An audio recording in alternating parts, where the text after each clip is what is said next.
Fast and Furious films, well, they're awesome. Yeah, they're a bit cheesy, a bit over the top, maybe even a bit unrealistic, but you gotta love them.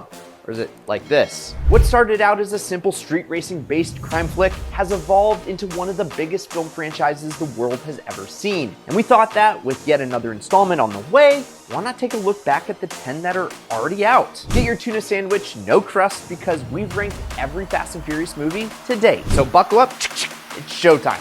Let's go.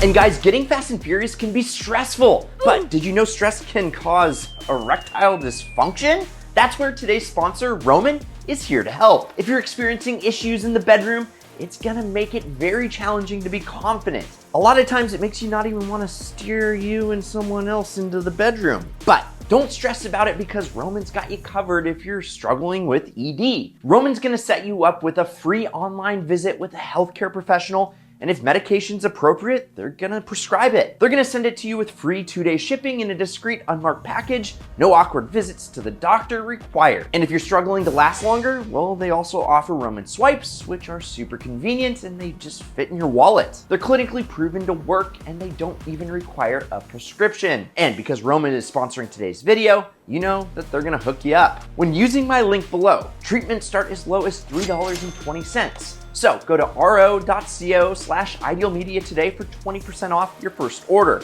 Get prescribed. I dropped the link down below to make it easy for you guys. That's ro.co/idealmedia for 20% off your first order.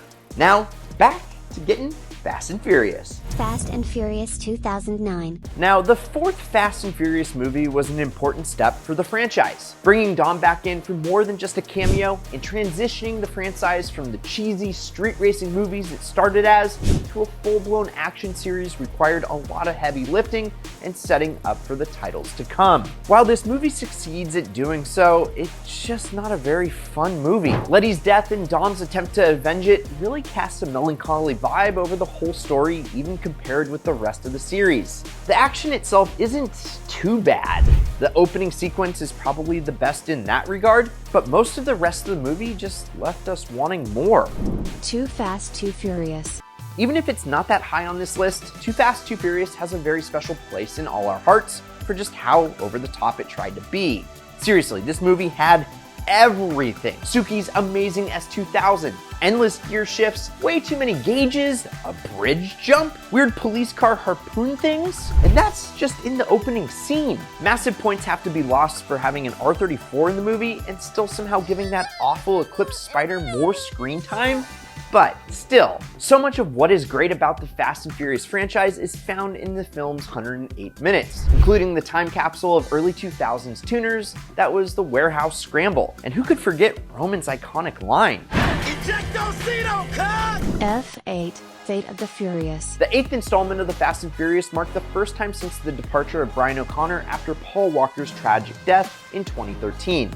Are big shoes to fill, to say the least. Starting off with a love letter to Cuba and the remarkable car culture, this movie takes a huge turn when Dom is blackmailed into turning against his family by Cypher, who has kidnapped his previously unknown to him son and is using Dom to steal a nuclear control system.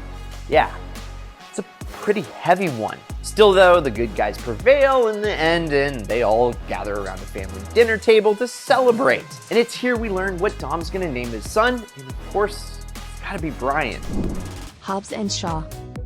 Jason Statham and The Rock break away from the rest of the family in the first spin-off from the franchise, which takes an entirely new direction. Part buddy cop, part action, part comedy, this movie doesn't even really resemble the Fast and Furious films all that much. But the action is still there, and if you can see it for what it is, and not think too hard about the rest of the franchise, it's not that bad.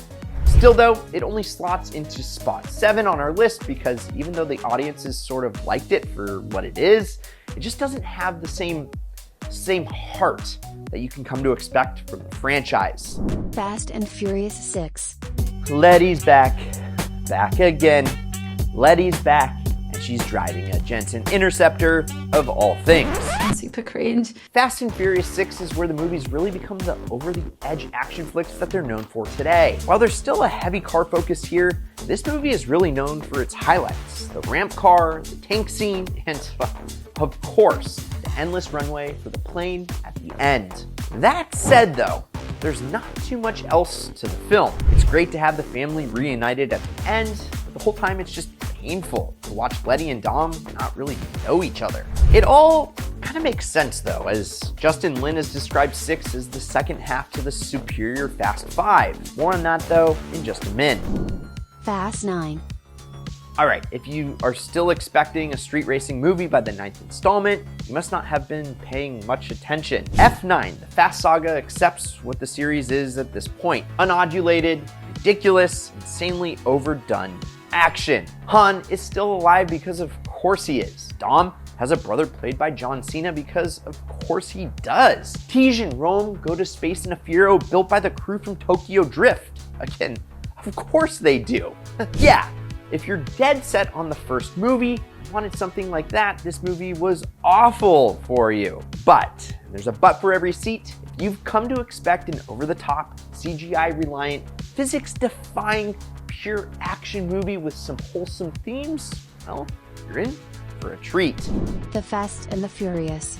Looking back, it's really hard to believe that this is the movie that spawned the franchise most recently, resulting in our previous entry. An undercover cop gets consumed by the street racing world as he tries to nail down a crew stealing electronics. Seems like a small concern compared to, saving the world multiple times. The movie receives some very mixed reviews, with even the positive ones admitting it was rather cheesy and had some plot holes. But no one really cares. Surely you'd notice the first time you watch, yet here we are. Regardless of being lackluster as a film itself, The Fast and the Furious is the cult classic that really outgrew its cult following as the world it spawned evolved. And the cars, characters, and the lines from this first movie remain some of the most iconic of the entire series.